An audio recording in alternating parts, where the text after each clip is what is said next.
there is nothing like, in the Gorsuch hearing, the level of vitriol that there were in the Bork hearings when Reagan was president, or in the Clarence Thomas hearings when George H.W. Bush was president. But those men were much, much more conservative than Judge Gorsuch is.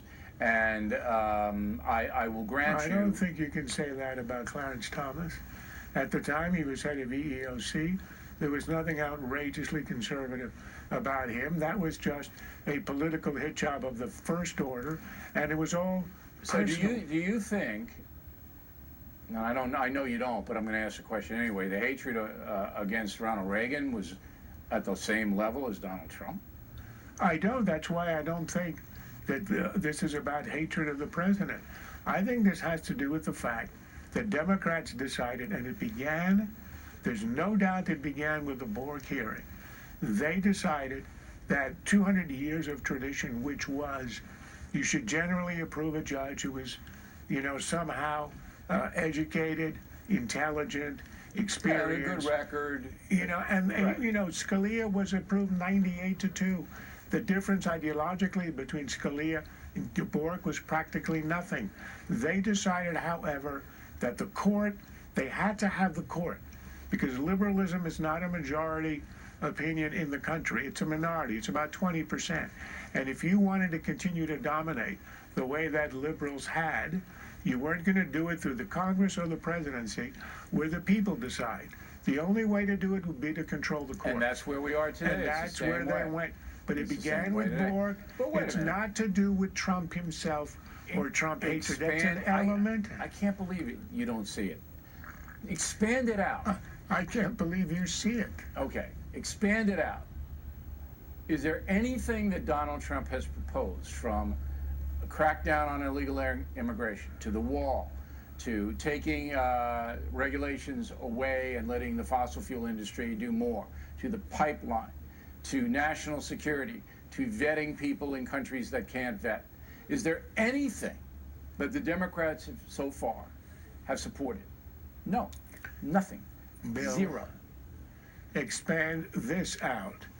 If Gorsuch were the nominee and Ronald Reagan were president, or George H.W. Bush were president, do you think the Democrats would be any more accommodating and wouldn't try to bring them down? I can't answer that. It's a the speculative answer is no. question. Maybe you're right, well, so is yours. But you haven't refuted. Look, there isn't anything that Donald Trump campaigned on, anything that the Democrats will support. Not even improving the economy by having a tax cut, all right? Not even that. Not even revamping Obamacare, which has punished working Americans. They are not going to support anything. They hate him. They can't stand his face. Well, look, I'm glad that there's at least one psychiatrist in our discussion. It appears to be you. You seem to have this direct insight into the motives. I don't know the motives. For some people in the Congress, perhaps yes. For some, no.